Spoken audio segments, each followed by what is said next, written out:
हाथी और चूहा की कहानी।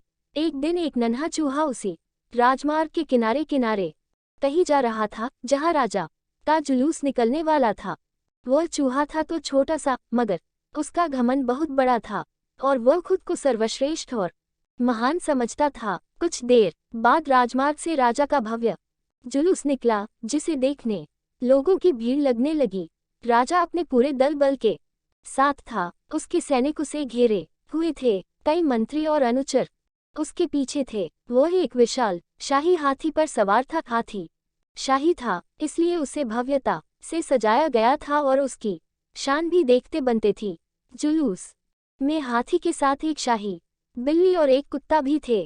राजा का जुलूस देखने को उमड़ी भीड़ राजा के साथ साथ उसके शाही हाथी की भी प्रशंसा कर रहे थी। कोष्टक यह सुनकर घमंडी चूहे को बहुत बुरा लगा। वह हाथी को गौर से देखने लगा, फिर सोचने लगा, इसमें ऐसी क्या खास बात है जो मुझमें नहीं। मैं भी उस जैसा ही हूँ। मेरे पास भी 2 आँखें, 2 कान, 1 नाक और 4 पैर हैं। फिर उसकी इतनी प्रशंसा क्यों? उसके विशाल शरीर के कारण, लंबी सूंड के कारण, छोटी छोटी आंखों के कारण, या झुर्रीदार चमड़ी के कारण?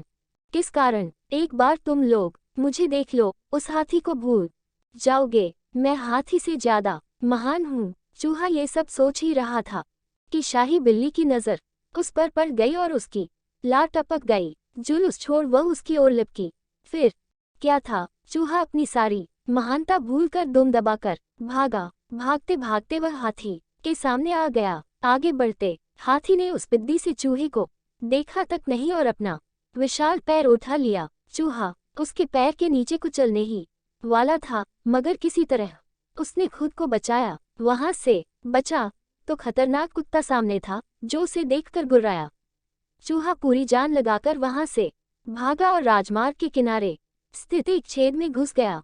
उसका सारा घमंड उतर चुका था। उसे समझ आ चुका था कि वह इतना भी श्रेष्ठ और महान नहीं